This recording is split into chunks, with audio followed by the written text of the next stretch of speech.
Hello and welcome to Adventures in the East, a Kinsteller podcast. I'm Luke Wochensky, partner and head of the Risk and Investigations practice at Kinsteller, a leading law firm in Central Eastern Europe and Central Asia. I'm here with Tomáš Kafka of Deloitte, here in the beautiful Prague, Czech Republic, with the Prague Castle behind us. It is a beautiful city. It is a beautiful day, and I'm really looking forward to the conversation. Hi, Luke. Thank you for the invitation, and thank you for choosing this location. It is tough to find a location in Prague that is not beautiful, but this certainly is one of the better ones. So, well, thank you so much. So, this is the first time that we've had on the podcast someone in forensics. So, before we start talking about you, can you explain to us just a little bit what do we mean by forensics and in an investigations capacity? Right. So, as you mentioned, I work for Deloitte, which is a Big Four advisory and accounting firm, and forensic is naturally embedded in the service portfolio. It is about investigating all kind of malpractices, reaching from asset misappropriation to bribery, financial statement manipulation, and so on, money laundering, lately sanctions circumvention, and similar. We are conducting fact-based fraud investigations, so basically identifying evidence and that can be later used by legal advisors for court purposes or in the case of criminal proceedings, for example. Yeah, that's great. And so, looking at your history, how long have you been doing this?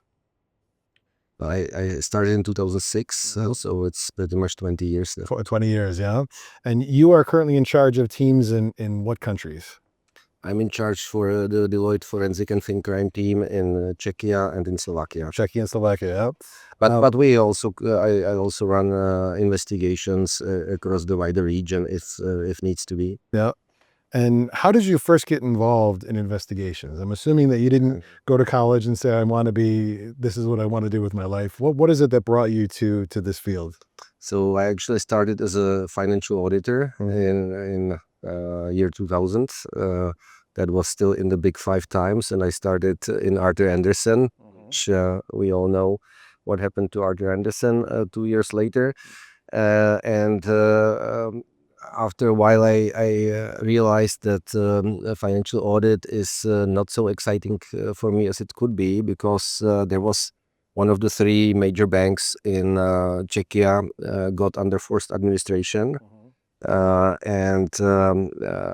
then, the state engaged Arthur Andersen to conduct a major forensic investigation that lasted over 2.5 years. Yeah. And as an audit assistant, because there was no forensic team here in Czechia, so we were asked to embark on that job, and basically I participated in investigating a lot of the crimes from the 90s and a lot of offshore structures and so on. It was so exciting, Yeah. and I simply was touched by it, and a few years later I switched to forensic when there was an opportunity. And no turning back since then, yeah? No turning back to audits. Yeah. And so working in this part of the world, is there anything you think that's sort of more specific in the 90s that's changed between then and now with what you're doing? Or is it still pretty much the same you've been doing the whole time? Well, the 90s were wild time, a wild period for the whole Central Eastern Europe region, the times of the big privatization. And I finished my secondary school in 97. And so I grew up in the times when during this whole privatization, a lot of people got immensely rich, not always in the cleanest way. Yeah. A lot of those tycoons that emerged in the 90s are became actually legitimate business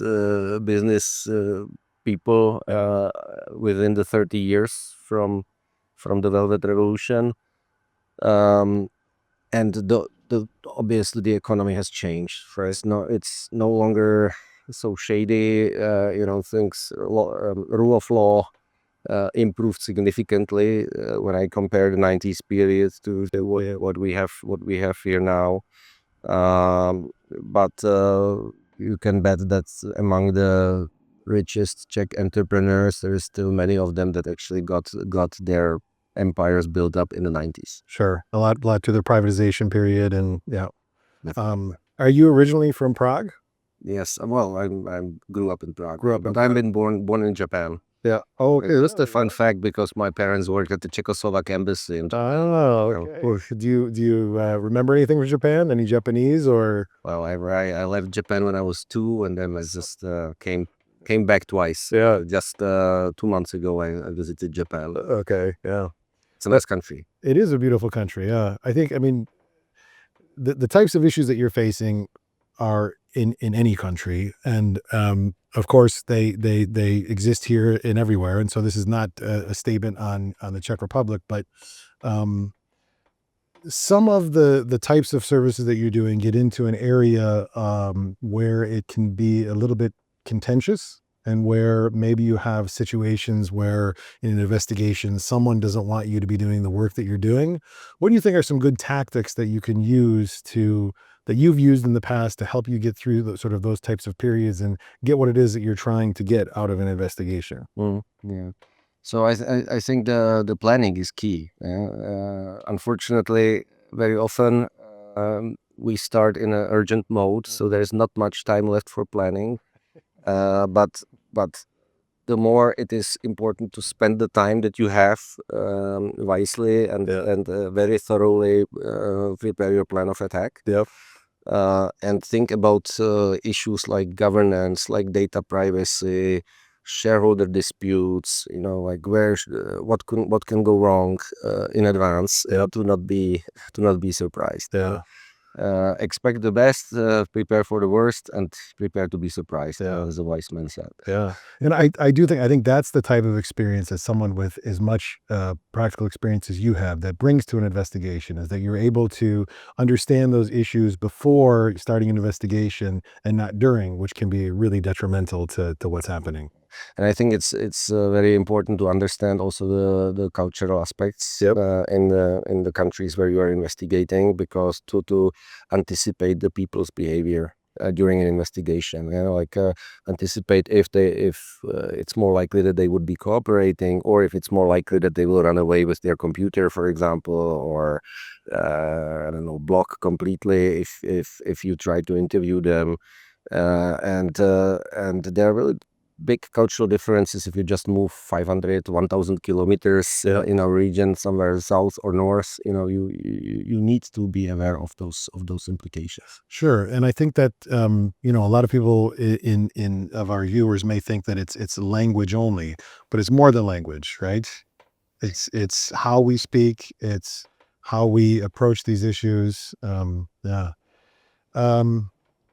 It's about when will people become offended. Yeah. When what is the trigger point actually? How can you persuade the people to cooperate with you, and what are the signs that they are, for example, lying to you? It might be very different. Right.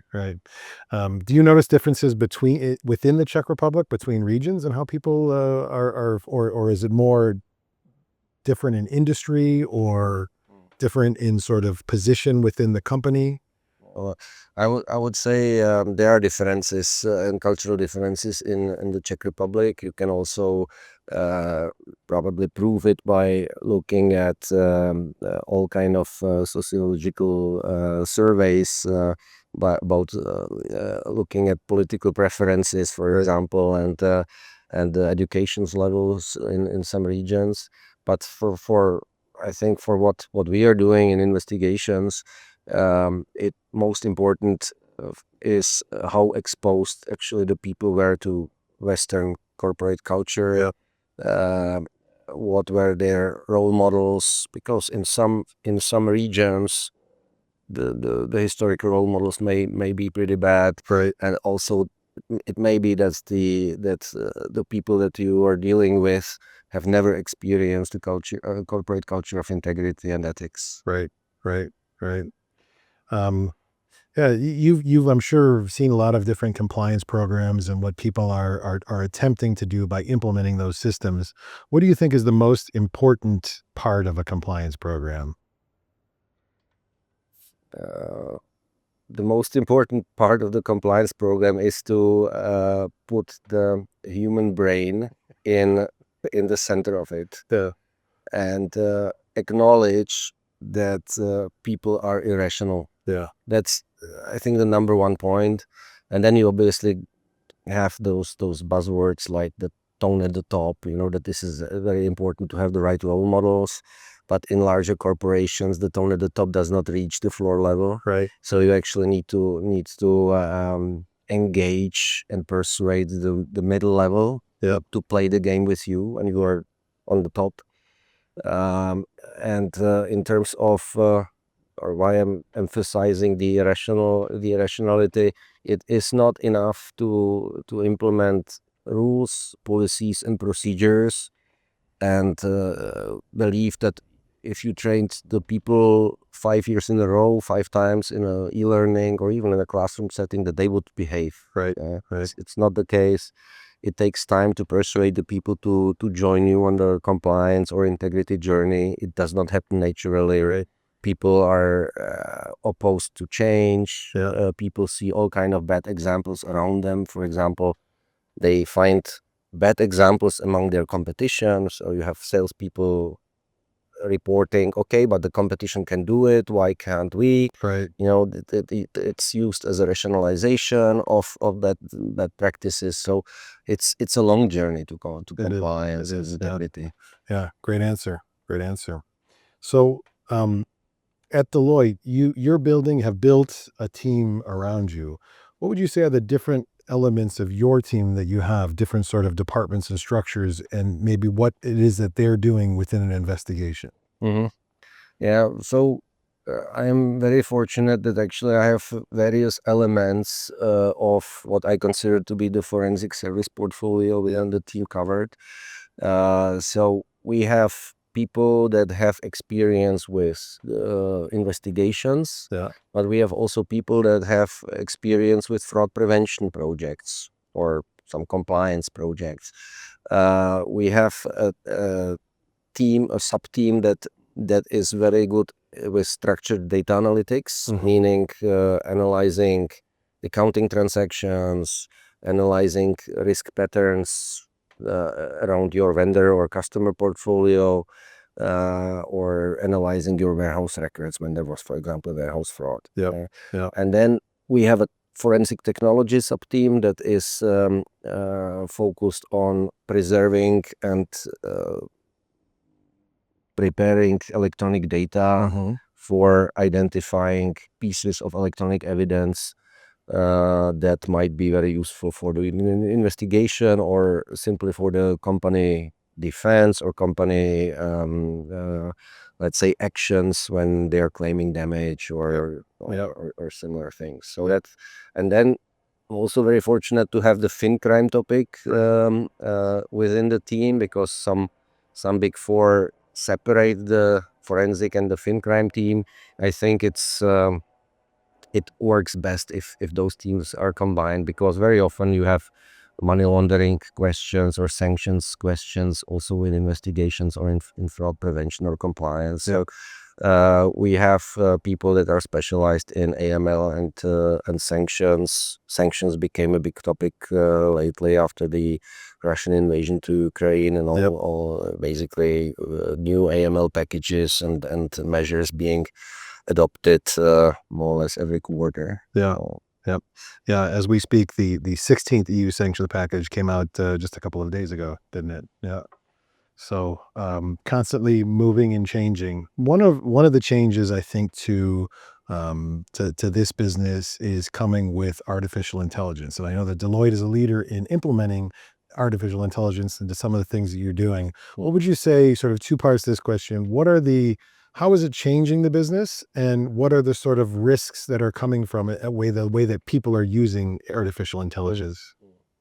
Yeah, so there's one aspect is around how AI is used by fraudsters to commit fraud. Then obviously how AI is used for the defense by our clients. And then the third question, how we are using AI in our investigations. So when I start with the external fraud, AI has significantly reduced the cost of committing a fraud by the fraudsters. What was more time consuming and demanding in the past can now be developed within minutes, and with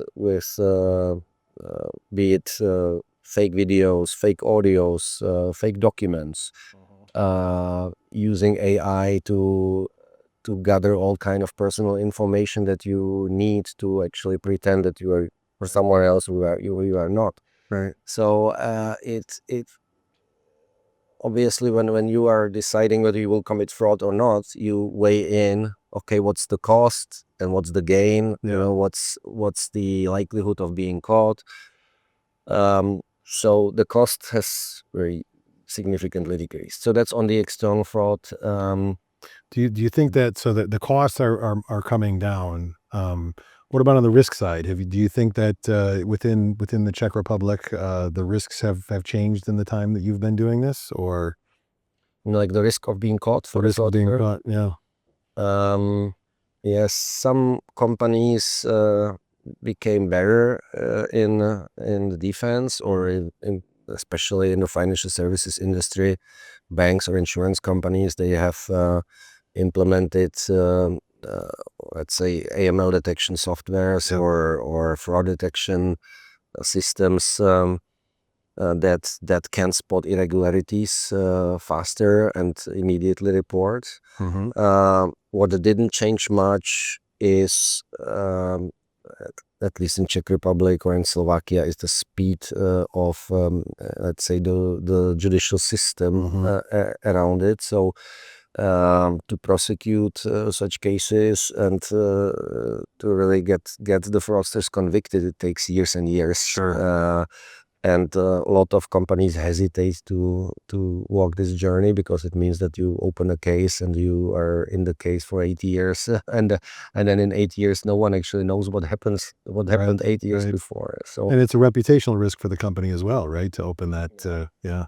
But on the other hand, I must admit that it is driving our revenue because the companies want to have their answers or much faster answers to their questions. So they know that they will not get them from the police; they will get them from forensic investigators like us. Yeah.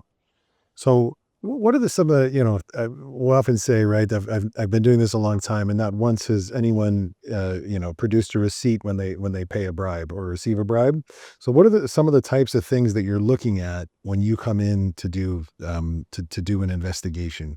What would you, and this can, vary based on the situation, but what would be the type of things, patterns, different forms of communication, connections between people?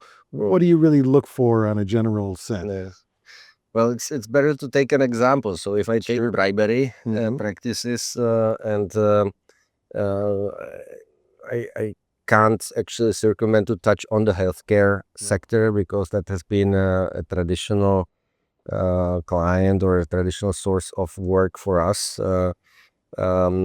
Obviously, things are improving, and a lot of international players have invested a lot in compliance systems. So they don't want to do their business in the way they did 20 years ago.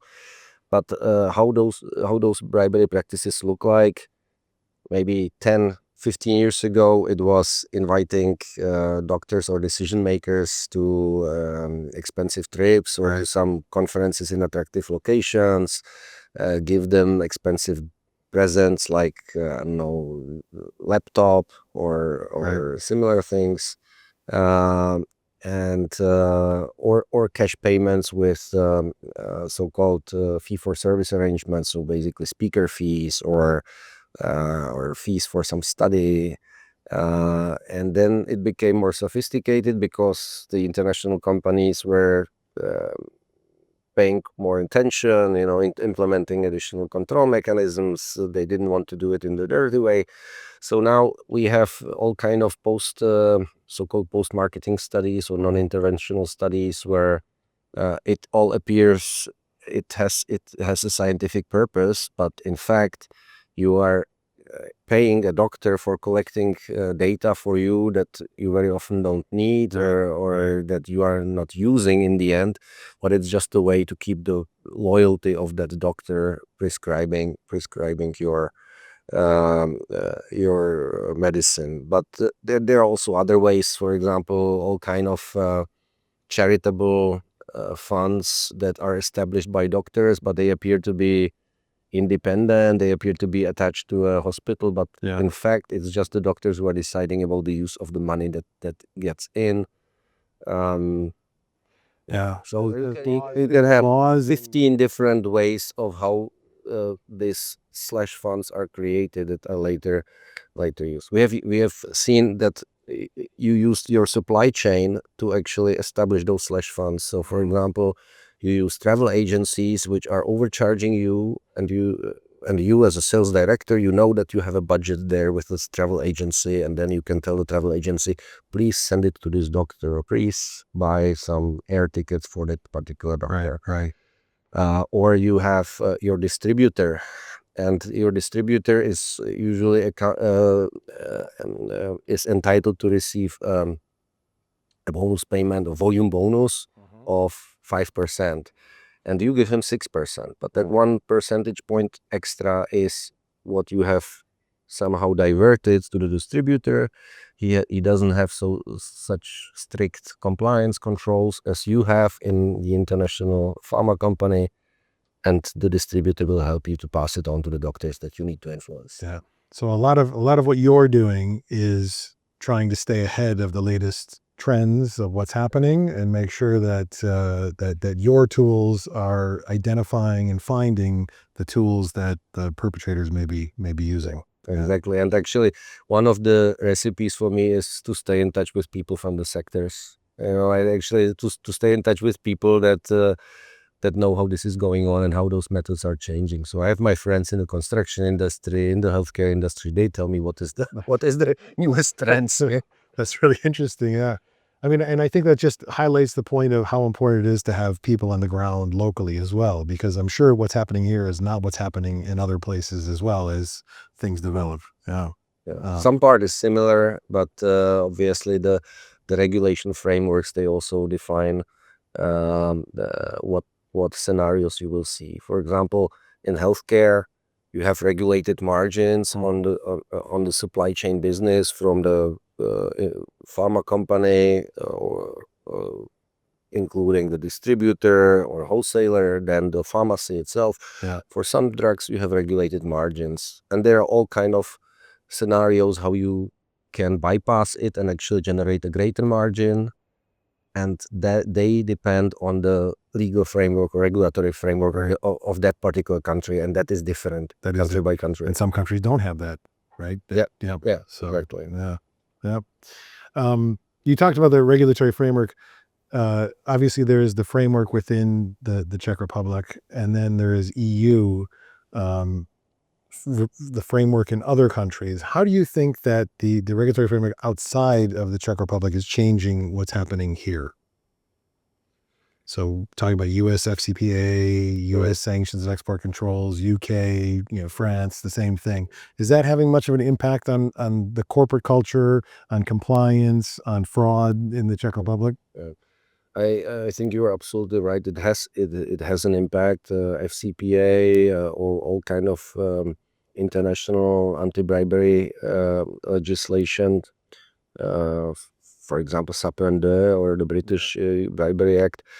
It all helps to shape the corporate behavior in the country, and any foreign investor that came and acquired a company or set up a new factory here in the country was actually shaping the employees that they have engaged. I'm absolutely convinced about that, because the corporate cultures of the Western or international companies nowadays are definitely ways ahead of what average corporate culture, average Czech company would look like, or Czech old company. And those international companies are obviously under pressure to be compliant with FCPA or with SAPENDE, because they they are afraid of the consequences. Yeah. What do you think if you could tell sort of the foreign companies that are looking to invest in the Czech Republic or Slovakia, your two main regions, what are the biggest mistakes that you see when they come into the country or operating within the countries? Can I pick some particular countries from which they are Sure, coming yeah. from? Because again, it's not, and every foreign investor is different. Yep. And I'm very often emphasizing, because I also half a year I lived in Stockholm, so I have a little bit insight into the culture of the Scandinavian investors. Yeah.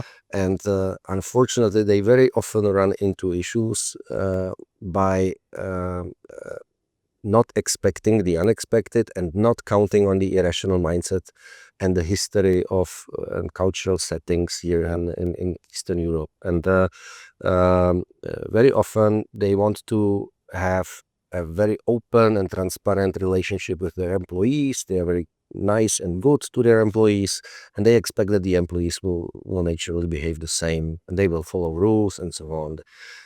They are not so much focused on monitoring every step of their Right. employees, not checking that their controls really operate. And then sooner or later you have one black sheep around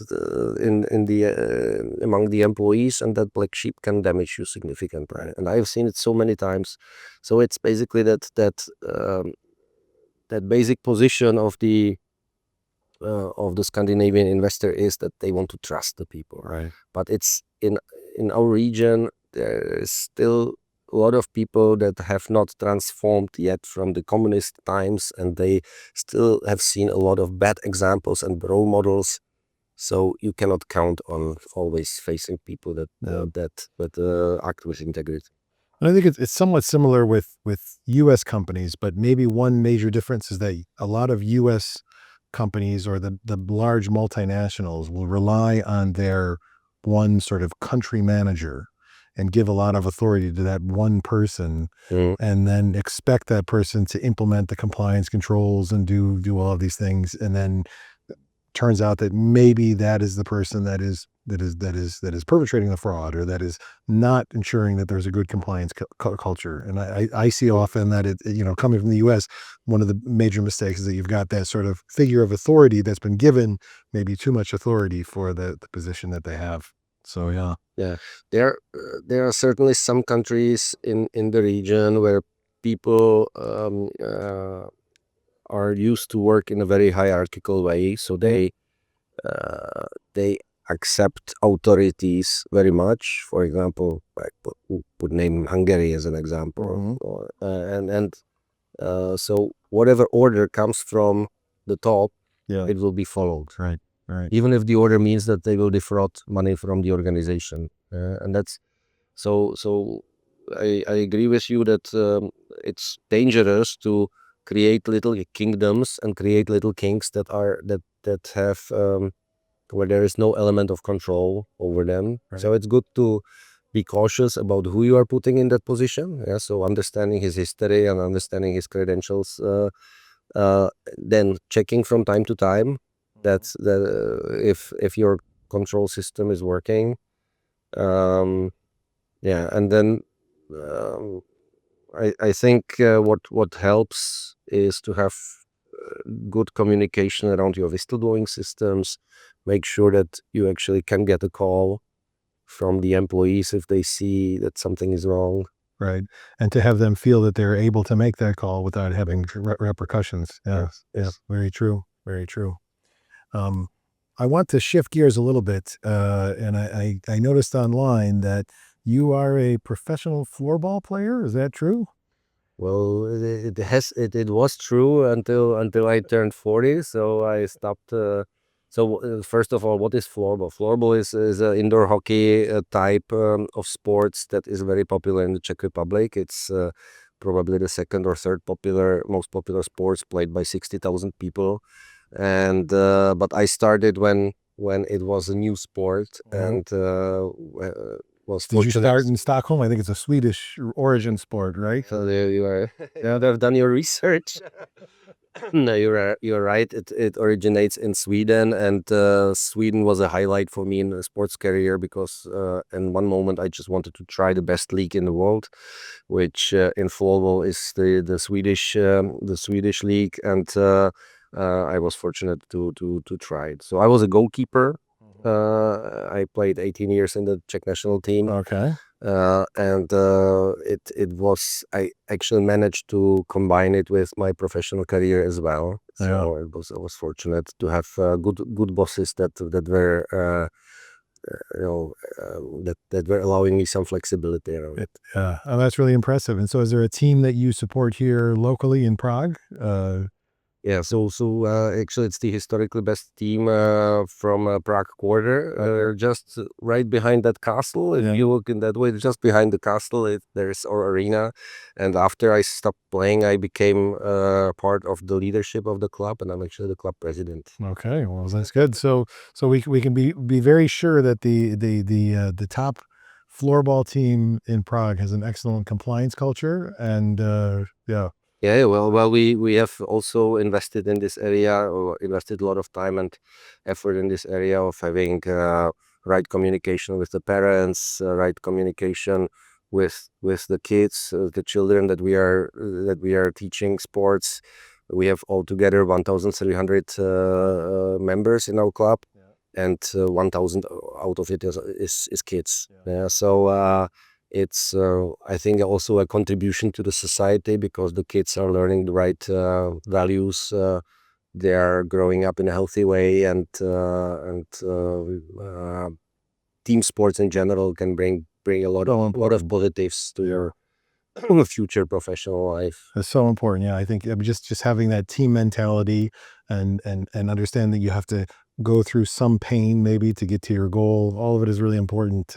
Yeah, I played American football in college as well. So yes, My former boss did too. your former boss did. Yeah. Yeah, I had a German boss, and he used to play American football in Germany. Okay. Yeah. It's great. Well, as we sort of close up here, I wanted to ask, looking towards the next 5 years, what do you think are going to be the main challenges within forensics or investigations? Well, the major challenge will be definitely the increasing number of external frauds, such as the fake CEO, fake banker, whatever type of scenarios of purely external fraud. It will be a lot of abuse of cryptocurrencies to launder money and to basically have a parallel system where the criminal money would be processed or passed on to fraudsters. And I think for us, we will also need to be staying in a transformative mode to adopt all kind of technologies to actually be able to keep the pace with the fraudsters. Yeah. What I also expect here in our region, we have all those sanctions being established since 2022, and there has not been a real enforcement of the sanctions so far. Yeah. But once I think in a couple of months or maybe years, I expect that there will be some cases. We hear unofficial reports from some of the state organizations that there are cases being opened. They are still in the investigation mode, not in the open investigation mode. Right. So we will see what the future will bring on this. Yep. Yes. As we continue to develop, so will they. Right. So yeah. Is there anything else you wanted to talk about? Well, maybe from the trends, I'm also interested what will happen with around the new AML directive, because there's a the new institution built on the European Union level that will supervise the AML compliance among the systemic banks On a European on level. a European level.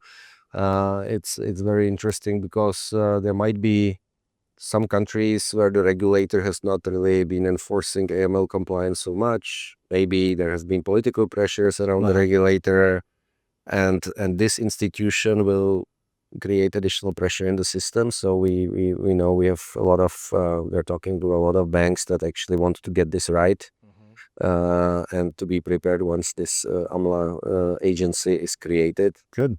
Okay. And there is the European Prosecutor Office that is launching some investigations. We actually had quite a big corruption case here in the Czech Republic, the biggest public hospital in that direction. Here in Prague has been raided by about 300 policemen, but the prosecution and all the preparation was done by the European Prosecutor Office. Yeah.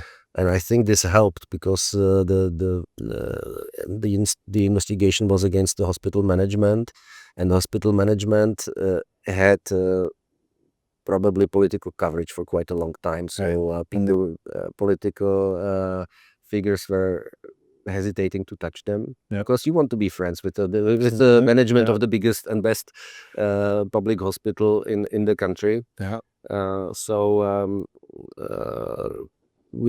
The fact that this institute of the European Public Prosecutor was created a few years ago, at least in the Czech Republic case, it helped to uncover major corruption. It takes it one level away, which creates a No, it's we'll see how that develops. Do you see generally a tendency of things to be moved and pushed up to the EU level?